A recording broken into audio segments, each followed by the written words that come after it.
திருச்சிற்றம்பலம். பொன்னும் மெய்ப்பொருளும் தருவானை, போகமும் திருவும் புணர்ப்பானை, பின்னை என் பிழையை பொறுப்பானை, பிழையலாம் தவிர பணிப்பானை, இன்ன தன்மையன் என்று அறிவுன்னா எம்மானை, எளிவந்த விரானை, அன்னம் வைகும் வயல் பழனத்து அணி, ஆரூரானை மறக்கலுமாமே. ஆரூரா, தியாகேஷா, எல்லோருக்கும் வணக்கம். நம்மளுடைய தொடர் திருஞான சம்பந்தருடைய வாழ்க்கை நிகழ்வுகளை பார்த்துட்டு வரும். இதுல கடந்த 5 பதிவு வரைக்கும் நம்ம எங்க பார்த்திருந்தோம் அப்படின்னா, ஞான சம்பந்தரும் திருநாவுக்கரசு பெருமானும் திருமறைக்காடு க்ஷேத்திரத்துக்கு வரா அப்படின்றதோட போன பதிவோட இறுதியில நம்ம பார்த்திருந்தோம். இன்னைக்கு நம்ம எங்க இருந்து தொடர்றோம் அப்படின்னா, திருமறைக்காட்டுக்கு திருஞான சம்பந்தரும் திருநாவுக்கரசரும் வரா. 2 பேருமே சைவத்துடைய மிகப்பெரிய ஆச்சாரியர்கள், 2 மலைகள் அப்படின்னே சொல்லலாம்.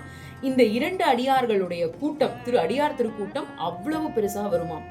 அத்தனை பேரும் திருமறைக்காட்டுக்கு வரும்பொழுது அங்க இருக்கக்கூடிய ஒரு குறை என்ன அப்படின்னு சொன்னா, அந்த திருமறைக்காட்டுல மூல ராஜகோபுரத்துடைய கதவானது எப்பொழுதுமே சாத்தப்பட்டே இருக்குமா. ஏன்னா 4 வேதங்களும் இங்க வந்து பூஜை பண்ணதாகவும், அதுக்கப்புறமா அடைக்கப்பட்ட கதவு திறக்கவே படாமல் மூலகோபுரம் வழியாக தரிசனம் பண்ண முடியாமல் இந்த இடத்துல ரொம்ப கஷ்டமா இருக்கு அப்படின்னு அடியார்கள் பெருமக்களுக்கு ஒரு குறை.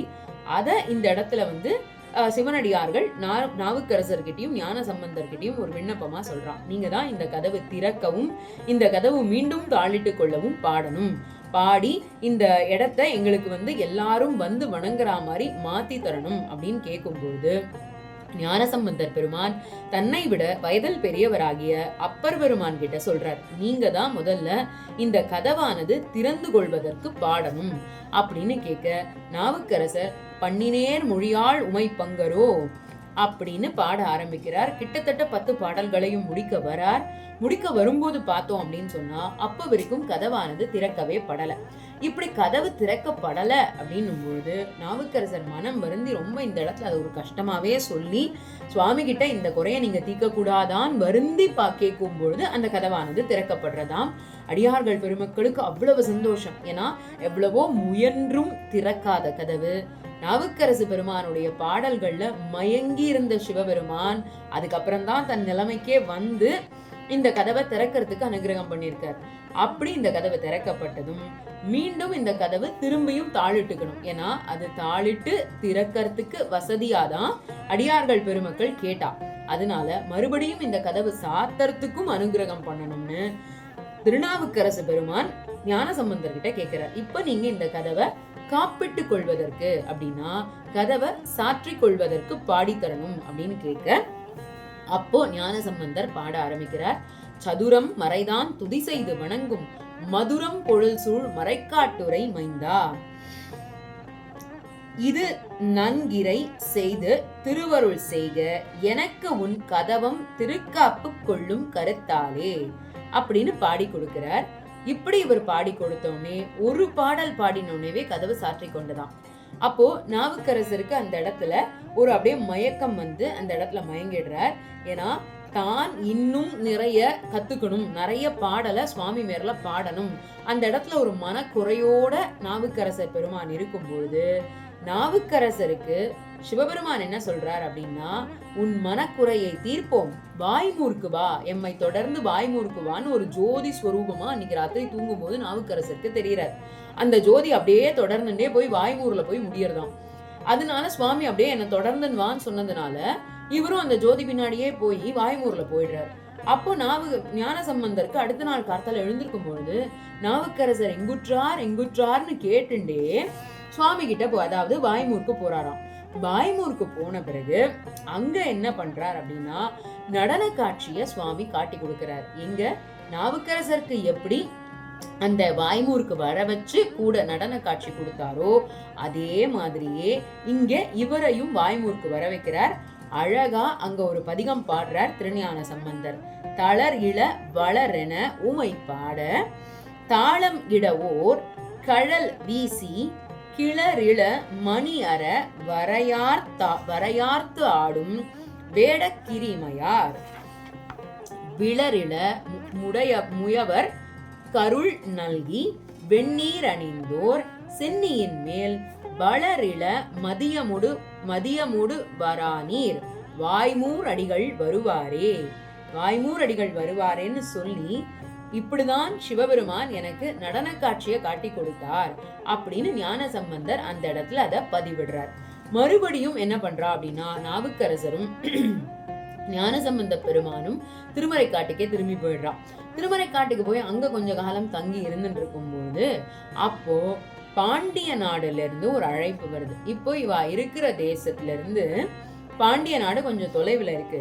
ஆனா பாண்டிய நாட்டுல அப்போ அந்த நேரத்துல என்ன இருக்கு அப்படின்னா, சமணர்களுடைய ஆட்சி காலம் ரொம்ப ஆதிக்கம் ஜாஸ்தியா இருக்கு. ஏன்னா எங்கேயுமே சிவன் கோவில்களை தகர்க்கிறதும் சிவனடியார்களுக்கு ஹிம்சை கொடுக்கறதும் சைவ சமயத்தை அழிக்கணும் அப்படின்னே முடிவு பண்ண வந்தவர்கள் தான் இந்த சமணர்கள். அதுவும் நாவுக்கரசர் பெருமானுக்கு அவர் வயதானவர்னு தெரிந்தும் அவ்வளவு கஷ்டங்களை கொடுத்தவர் இந்த சமணர்கள். இந்த சமணர்கள் கோலோச்சி இருக்கிற நகரமா அப்ப அந்த நேரத்துல பாண்டிய நாடு இருந்திருக்கு. ஆனா அந்த பாண்டிய நாட்டை ஆளக்கூடிய ராஜாவும் இந்த சமண மதத்தை சார்ந்தவனா இருக்கான். அதுதான் மிகவும் வருத்தம் தரக்கூடிய விஷயமே. அதனால அந்த ராஜாவோட மனைவி மங்கையர்க்கரசியார் அவர்களும் 63 நாயன்மார்கள்ல ஒருத்தர். அந்த மங்கையர்க்கரசியார் திருமறைக்காட்டுல இருக்கிற ஞானசம்பந்தருக்கு ஒரு தூது கடிதத்தை தன்னுடைய முதன்மையான அமைச்சராகிய குலச்சிறை நாயனார், அவரும் 63 நாயன்மார்கள்ல ஒருத்தர், அவர்கிட்ட கொடுத்து அனுப்புறான்.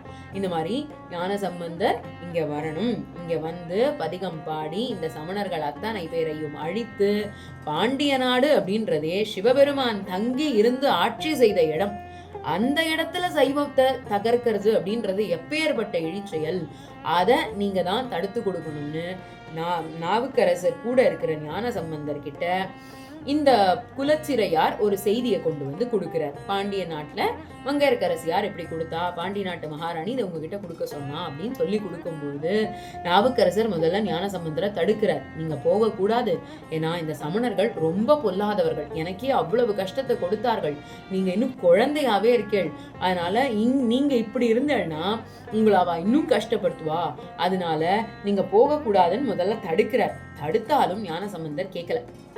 ஞானசம்பந்தர் கேட்காம அந்த இடத்துல இருந்து கிளம்புறதுக்கு தான் முயற்சி பண்றார். முயற்சி பண்ணும்போது நாவுக்கரசர் என்ன சொல்றாராம் அப்படின்னா, நாளும் கோளும் இப்ப சரியில்லை, அதனால நீங்க இப்ப போக வேண்டாம்னு சொன்னாலும் அப்போ ஞானசம்பந்த பெருமான் கோளறுபதிகம், கோளிருபதிகம் கிடையாது, கோளறுபதிகம், கோளறுபதிகம் அப்படின்னு சொல்லக்கூடியதான வேயுரு தோழி பங்கன் விடமுண்ட கண்டன் மிக நல்ல வீணை தடவி மாசரு திங்கள் கங்கை முடிமேல் அணிந்த உளமே புகுந்ததனால் ஞாயிறு திங்கள் செவ்வாய் புதன் வியாழன் வெள்ளி சனிபாம் 2 உடனே ஆசரு நல்ல நல்ல அவை நல்ல நல்ல அடியார் அவர்க்கு மிகவே நாளும் கோளும் சிவனடியார்களை ஒன்றும் செய்யாது அப்படின்னு அந்த இடத்துல பாட ஆரம்பிக்கிறார். என்னைக்குமே நம்ம இந்த முக்கியமான காலகட்டங்கள்ல ராகு காலம், யமகண்டம் இதெல்லாம் கண்டிப்பான முறையில் பார்ப்போம். பார்த்துதான் நம்ம ஒரு நல்ல காரியத்தை தொடங்குவோம். ஆனா சில சந்தர்ப்பங்கள்ல நமக்கு ஒரு நிலைமையானது வரலாம். இந்த காலம் இல்லாம இந்த ராகு காலம் யமகண்டத்திலேயோ இல்ல நேரம் சரியில்லாத பொழுதோ சில வேலைகளை தொடங்க நேரிட்டால், சில வேலைகளை செய்து முடித்தான் ஆக வேண்டும் அப்படின்னு ஒரு கட்டாயம் நேரிட்டால், அந்த நேரத்தில் இந்த கோளறு பதிகம் கண்கண்ட மருந்து.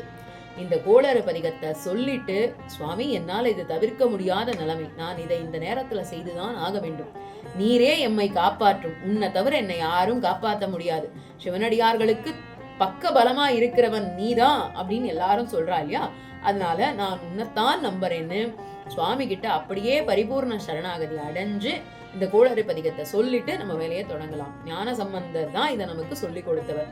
சிவனடியார்களை ஒன்னும் பண்ணாது அப்படின்னு ஞானசம்பந்தருடைய திருவாக்குது. அதனால அடியார்கள் இதை நினைச்சு பயப்படவே கூடாது. கோளறு பதிகத்தை சொல்லிட்டு நீங்க உங்க காரியத்தை தொடர்ந்து ஆரம்பிக்கலாம். சுவாமி நம்ம கூட வருவார். இப்படி ஞானசம்பந்த பெருமானும் கோளறு பதிகத்தை பாடிட்டு ஆலவாய் கஷேத்திரத்தை நோக்கி நகர ஆரம்பிக்கிறார். நகர்ந்து அவர் இப்ப ஆலவாய்க்கு போக உள்ள நுழைய போறார். உள்ள நுழையறதுக்கு முன்னாடியே இந்த சமணர்களுக்கு ஒரு தீய சொப்பனங்கள் வருது. அதாவது ஒரு பெரிய ரிஷப காளை உள்ள ஓடி வந்து இந்த சமண பள்ளிகள் எல்லாம் அழிக்கிற மாதிரியும் தகர்க்கிற மாதிரியும் இப்படிலாம் கனவுகள் வர்றதை பார்த்து பயந்த சமணர்கள் என்ன பண்றா அப்படின்னா, ஏதோ நம்மளுடைய சமய குலத்துக்கு ஒரு அழிவு நேரிட போறதுன்னு உணர்ந்து அந்த ராஜா கிட்ட போய் சொல்ல முயற்சி பண்றா. ஆனா அந்த ராஜா எதையும் காது கொடுத்து கேட்கல. அப்பதான் ஞானசம்பந்தர் உள்ள நுழைய ஆரம்பிக்கிறார். உள்ள நுழையும் பொழுதே மங்கையர்க்கரசியாரும் குலச்சிறையாரையும் ஊர் வாயிலுக்கே வந்து ஞானசம்பந்தரை வரவேற்று உள்ள கூட்டிட்டு போறா.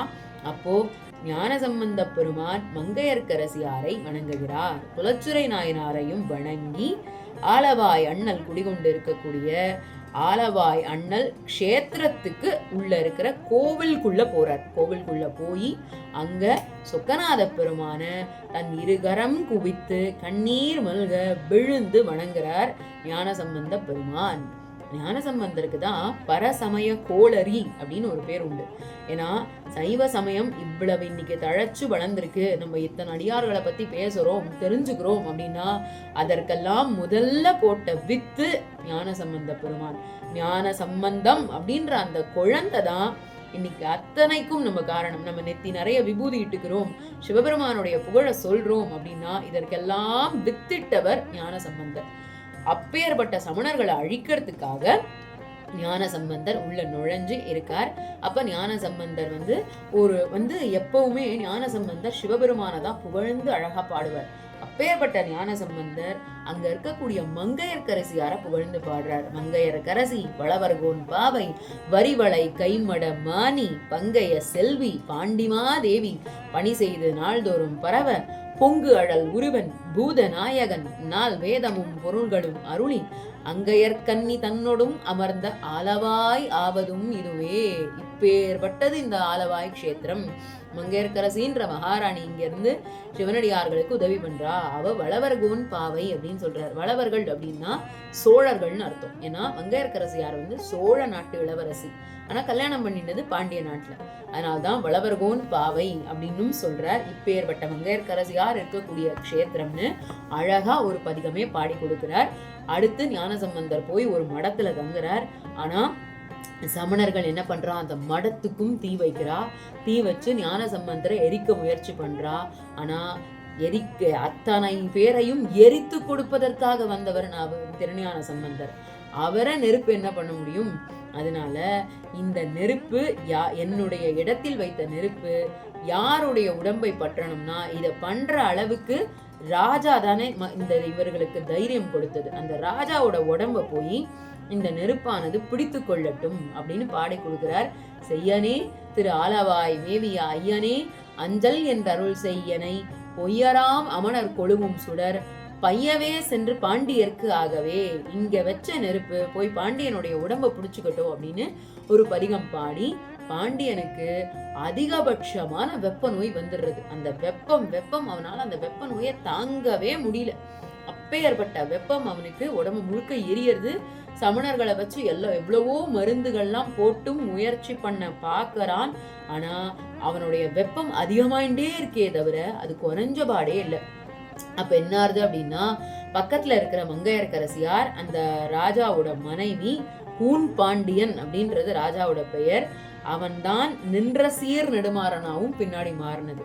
சோ இந்த கூன் பாண்டியனுடைய மனைவி தக்க நேரம் பார்த்து ஞான சம்பந்தரை உள்ள கூப்பிடலாமா, உங்க வெம்மை நோயை அவரால் தான் தீர்த்து கொடுக்க முடியும், நீங்க அனுமதிச்சா நான் அவரை கூப்பிடுறேன் அப்படின்னு மங்கையர்க்கரசியார் சொல்ல ராஜா, ஏன்னா அந்த நேரத்துல அவர் உச்சகட்ட நோயோட பாதிப்புல இருக்கார், உடம்பு முழுக்க எரியறது, எத்தத்துனா பித்தந்தளியும் அப்படின்ற கதையில இவருக்கு எதை சாப்பிட்டால் தன் வெம்மை நோய் தீர்ந்து போகும் அப்படின்னு பார்த்துட்டு இருக்கார்.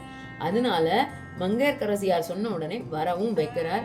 உள்ள வர நம்மளுடைய ஞான சம்பந்த பெருமான் ராஜாவுடைய வலது பக்கத்துல நிக்கிறார். இடது பக்கத்துல சமணர்கள் தங்களுடைய மந்திரம் ஔஷதம்னு எல்லாத்தையும் வச்சு அந்த மயிலிறகாலெல்லாம் தடவி பார்க்கறா. மயிலிறகே கருகி போடுதான் உடம்போட சூட்டுல. அவ்வளவு சூடு ஜாஸ்தியா போக போக இப்போ இந்த பக்கத்து வலது பக்கத்து பாகத்தை பார்க்கணும். அப்போ ஞான சம்பந்த பெருமான் தன் திருநீற்று பையிலிருந்து இருக்கிற விபூதி எடுக்கும் பொழுது சமணர்கள் தடுக்கிறா. ஏன்னா நீங்க ஏதாவது மருத்துவ பொடியை கொண்டு தடவி அந்த பொடியால வெம்மை நோய் தீர்ந்ததுன்னா ஏதோ உங்க தெய்வம் தான் அனுகிரகம் பண்ணிட்டு அதுல நீங்க தீர்ந்ததுன்னு சொல்லிடுவீங்க. அதனால இந்த பொடியை உபயோகிக்க கூடாது. எந்த பொடி? நம்மளுடைய திருநீரை வெறும் பொடி அப்படின்னு அவ சொல்றா, மருத்துவ பொடி அப்படின்னு. அதனால ஞானசம்பந்த பெருமான் என்ன பண்ணாராம் அப்படின்னா, ஆலவாய் அண்ணல் க்ஷேத்திரத்தோட மடப்பள்ளி இருக்கும் இல்லையா, கோயிலுடைய நைவேத்தியங்களை செய்யக்கூடிய இடம், அந்த இடத்துல வரட்டி வச்சுதான் வரட்டியும் சராவும் கொண்டு நிறைய கட்டை மூட்டி அடுப்பு மூட்டி தான் சமைச்சிருப்பா. அந்த அடுப்புல சாம்பல் இருக்கும் இல்லையா, அந்த சாம்பலை கொண்டு வாங்க, அதை வைத்து சுவாமியுடைய பேரை சொல்லி நான் பதிகம் பாடுறேன்னு அந்த சாம்பலை கொண்டு மந்திரமாவது நீரு, வானவர் மேலது நீரு, சுந்தரமாவது நீரு, துதிக்கப்படுவது நீரு, தந்திரமாவது நீரு, சமயத்தில் உள்ளது நீரு, செந்து வருவாய் உமைப்பங்கன் திரு ஆலவாயான் திருநீரே. அப்படி இப்பேற்பட்டது நீரு நீரு நீருன்னு சொல்லி சொல்லி அந்த திருநீற்றை எடுத்து பாண்டியனுடைய வலது பக்கம் தடவரார். அப்படியே வெம்மை நோய் போய் குளிர்ந்த தேகமா பாண்டியனுக்கு மாறிடுறது. இப்படி பாண்டியனுக்கு மாறின பிறகுதான் இப்போ ஒரு பக்கம் உடம்புல குளிர்ச்சியும் ஒரு பக்கம் உடம்புல வெம்மையும் அவனை தாக்குறது. அப்படி தாக்குறதுனால பாண்டியன் என்ன பண்றான் அப்படின்னா, மறுபடியும் பதிகம் பாடல் பாடி இந்த பக்கத்து வெப்ப நோயும் நீங்க தீர்த்து கொடுக்கணும்னு கேட்க, ஞானசம்பந்த பெருமான் இந்த பக்கத்து வெப்ப நோயும் தீர்த்து கொடுக்கிறார். அதுக்கப்புறம் தான் அவனுடைய முழுமையான குணமானது நீங்கி சைவத்துடைய பிரதமமான மன்னனா அவன் மாறுறான் அப்படின்னு சொல்றார் ஞானசம்பந்தர். அதுக்கப்புறம் இந்த மன்னனை வச்சுண்டு சைவர்கள் நிம்மதியாக வாழக்கூடிய ஸ்தலமா மதுரையை மாத்தி கொடுக்கிறார். ஒரு சமணர்களும் இல்லாமல். ஏன்னா இங்க இருக்கிற சமணர்கள் தான் சைவர்களுக்கு அத்தனை துன்பத்தையும் கொடுக்கிறவா. அதனால இந்த சமணர்களை ஒழிக்கணும்னு சொல்லி ஞானசம்பந்த பெருமான் இந்த சமணர்களோட அனல்வாதம் புனல்வாதம் அப்படின்னு 2 பண்றார். அனல்வாதம்னா நெருப்பில் இட்டு வாதக்கூடியது, புனல்வாதம்னா தண்ணீரை வைத்து வாதம் செய்வது. அந்த அனல்வாதத்துல போகமார்ந்த புன்முலையால் தன்னுடும் அப்படின்னு சொல்லக்கூடியதான திருநள்ளாற்று பதிகம், அந்த பதிகத்துக்கு தான் பச்சை பதிகம்னு பேர். அப்படி அந்த பச்சை பதிகத்தை எடுத்து அங்க ஒரு தீ மூட்டி அந்த தீல இந்த பதிகத்துடைய ஓலைச்சுவடியை இடுறார்.